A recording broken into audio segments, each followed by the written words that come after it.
Hello everyone, कैसे हैं आप सभी लोग। आशा करती हूँ आप सभी बहुत अच्छे होंगे। मेरा नाम है रितु चौधरी और मैं आप सभी के लिए लेकर आ गई हूँ UP police special current affairs की क्लास। तो आइए स्टार्ट करते हैं हमारी अपनी क्लास को। और आज का फर्स्ट क्वेश्चन है आपके सामने। हरि कृष्णन ए रा को ग्रैंड मास्टर खिताब कहाँ मिला? रूस, फ्रांस, भारत या फिर अमेरिका? तो ये मिला है इन्हें फ्रांस में।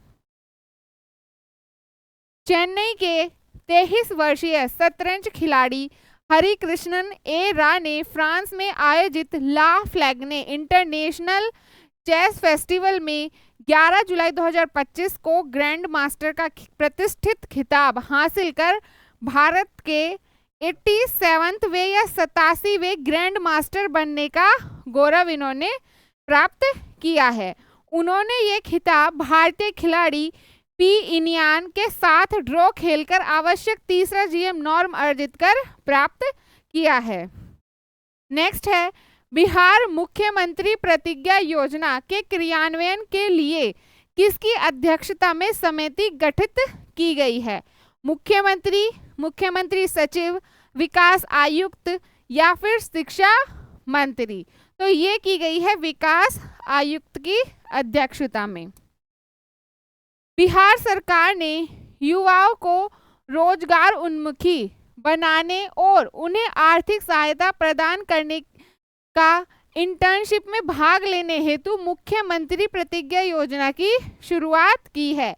इस योजना का उद्देश्य है युवाओं की बेरोजगारी कम करना, उद्योग जगत से उनका जुड़ाव बढ़ाना और कौशल विकास को व्यावसायिक रूप देना। ये इसका मुख्य उद्देश्य है इस योजना का। इसमें 18 से 28 वर्ष की आयु के युवा पात्र होंगे जिन्होंने 12वीं, डिप्लोमा, स्नातक या फिर स्नातकोत्तर या फिर औद्योगिक प्रशिक्षण लिया हुआ होगा या उसमें पढ़ाई अपनी की हुई होगी, उनको ये लाभ मिलेगा। नेक्स्ट है आपका विकास वित्त पोषण अंतर्राष्ट्रीय सम्मेलन 2025 कहाँ आयोजित किया गया है? पेरिस, न्यूयॉर्क, सेविले या फिर जिनेवा? तो ये किया गया है आपका सेविले में। विकास वित्त पोषण अंतर्राष्ट्रीय सम्मेलन 2025, यहाँ पे लिखा है FFD4।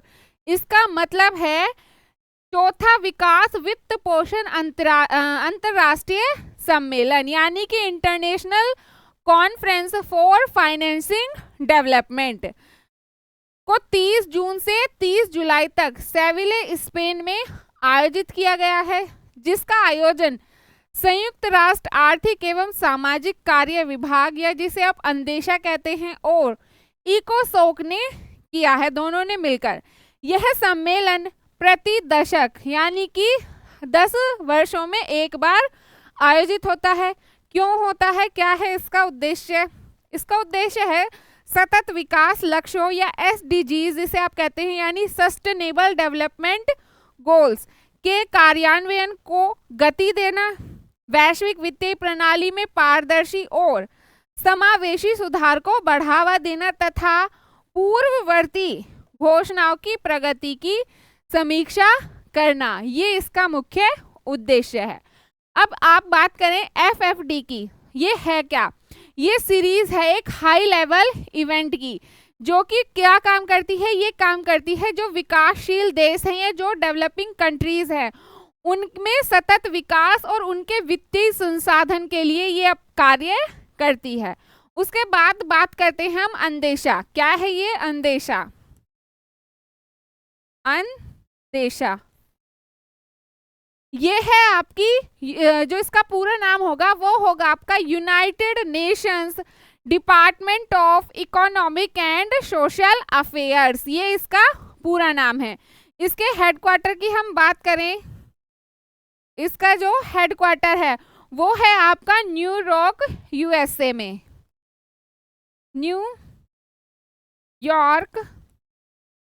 USA के अंदर इसका हेडक्वार्टर है। बात करें इसकी स्टार्टिंग की, तो ये स्टार्ट हुआ था 1948 में और ये आपके UN सेक्रेटरी का पार्ट है या UN का ही एक पार्ट है। जो आपका अंदेशा है ये यूएन यानी यूनाइटेड नेशन का ही एक पार्ट है या इसका ही एक भाग है।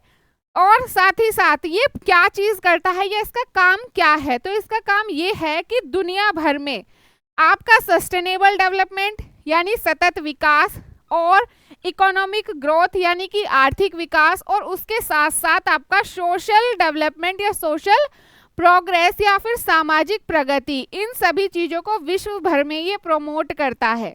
ये इसका मुख्य कार्य है।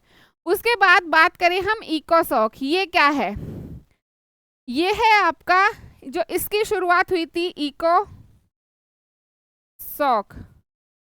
ये है आपका economic and social council. Economic and social council इसका पूरा नाम है। इसकी जो शुरुआत हुई थी वो आपकी 1945 में हुई और ये यूएन के जो प्रमुख 6 अंग हैं उनमें से ही एक है इकोसॉक, जिसे आप शॉर्ट में इकोसॉक कहते हैं। उसके बाद हम बात करें एसडीजी। ये एसडीजी क्या है? एसडीजी जिसे आप सस्टेनेबल डेवलपमेंट गोल्स भी कहते हैं। ये क्या है? ये जो है आपका ये यूएन के जो सदस्य हैं, जितने भी यूएन के सदस्य हैं, उन्होंने जो इसकी शुरुआत की थी वो 2015 में की थी। 2015 में इसकी शुरुआत की गई थी यूएन के सभी सदस्यों के द्वारा। अब क्यों की गई थी? इसके जो शुरुआत की गई थी वो इसलिए की गई थी ताकि जो सतत विकास 2030 का एजेंडा है वो इसी के उसमें शुरू किया गया था 2015 में। जो आपने सुना भी होगा 2030 एजेंडा, वो कब शुरू किया गया था? वो भी 2015 में शुरू किया गया था यूएन के द्वारा। क्या मतलब है 2030 एजेंडे का? तो उसका मतलब ये है कि आपका विश्व भर में, पूरे विश्व में आर्थिक, सामाजिक, पर्यावरणीय या कोई भी अगर परेशानी है उसका समाधान करना पूरी दुनिया में, ये इसका मुख्य गोल था एजेंडा 2030 का। यानी 2030 तक इन सभी समस्याओं का समाधान करना, ये इसका गोल है। नेक्स्ट है आपका मेजर लीग क्रिकेट या एमएलसी 2025 का खिताब किस टीम ने जीता? Washington Freedom, Los Angeles Knights, MI New York या फिर टेक्सास सुपर किंग्स। तो ये है आपका एमआई न्यूयॉर्क जिसने ये खिताब जीता है। 14 जुलाई 2025 को डलास के ग्रैंड प्रेयरी स्टेडियम में खेले गए मेगा फाइनल में एमआई न्यूयॉर्क ने वॉशिंगटन फ्रीडम को 5 रन से हराकर मेजर लीग क्रिकेट का खिताब अपने नाम किया है।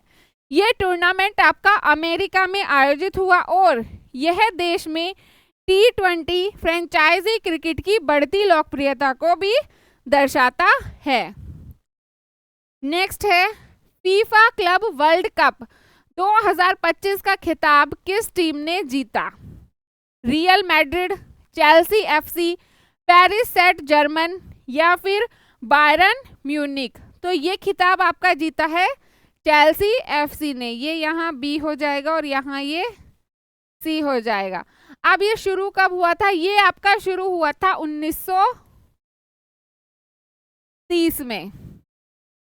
Next FIFA club world cup 2025 का फाइनल मुकाबला न्यू जर्सी के मेटलाइफ स्टेडियम में खेला गया, जिसमें चेल्सी एफसी ने पेरिस सेंट जर्मन को 3-0 से हराकर अपना दूसरा क्लब वर्ल्ड कप का खिताब अपने नाम किया है। 22 वर्षीय कोल पामर ने 2 गोल कर और 1 असिस्ट देकर मैच में निर्णायक अपनी भूमिका निभाई है। नेक्स्ट है राष्ट्रीय चिकित्सा आयोग या एनएमसी के नए अध्यक्ष कौन नियुक्त किए गए हैं? Doctor DP Singh, doctor BN Gangadhar, doctor Abhijit Seth या फिर डॉक्टर एस वेंकटेश। तो ये हैं आपके डॉक्टर अभिजीत सेठ जिन्हें नियुक्त किया गया है। केंद्र सरकार ने डॉक्टर अभिजीत सेठ को राष्ट्रीय चिकित्सा आयोग यानी एनएमसी का नया अध्यक्ष नियुक्त किया है, जो कि कब अपना कार्यभार संभालेंगे? नीट पीजी 2025 परीक्षा के बाद अपना पदभार ये ग्रहण करेंगे। वे वर्तमान में अब रिसेंटली में कहाँ पोस्टेड हैं, किस पोस्ट पर हैं, कहाँ कार्यरत हैं? तो वे National Board of Examination in Medical Science, जिसे NBEMSB आप कहते हैं, के अध्यक्ष हैं, जो नीट पीजी जैसी मुख्य परीक्षाओं की आयोजन करता है। उसके ये अध्यक्ष हैं जो नीट पीजी जैसी जो प्रमुख परीक्षाएं हैं उसका आयोजन करती है, उसके ये रिसेंटली में अध्यक्ष हैं, वहाँ ये कार्यरत है। उनकी जो नियुक्ति है वो ऐसे समय पर हुई है जब NMC पर भ्रष्टाचार के आरोपों की जांच CBI के द्वारा इस पर की जा रही है। नेक्स्ट है 2025 का संयुक्त राष्ट्र जनसंख्या पुरस्कार किसे प्रदान किया गया है? मीनाक्षी लेखी, मृणाल पांडे, वर्षा देशपांडे या फिर कविता कृष्णन? तो ये दिया गया है आपका वर्षा पांडे को, यहाँ B होगा और ये आपका C होगा। महाराष्ट्र की सामाजिक कार्यकर्ता और अधिवक्ता वर्षा देशपांडे को संयुक्त राष्ट्र जनसंख्या पुरस्कार 2025 से सम्मानित किया गया है। क्यों दिया गया है उन्हें ये सम्मान, किस वजह से दिया गया है? तो ये सम्मान उन्हें लिंग चयन, भ्रूण हत्या और महिला अधिकारों की रक्षा में 3 दशकों से किए जा रहे उनके उल्लेखनीय कार्य के लिए ये पुरस्कार से उन्हें सम्मानित किया गया है। यह पुरस्कार 11 जुलाई 2025 को न्यूयॉर्क में आयोजित एक समारोह में संयुक्त राष्ट्र जनसंख्या कोष, या जिसे UNFPA भी कहते हैं, के द्वारा उन्हें ये पुरस्कार दिया गया है।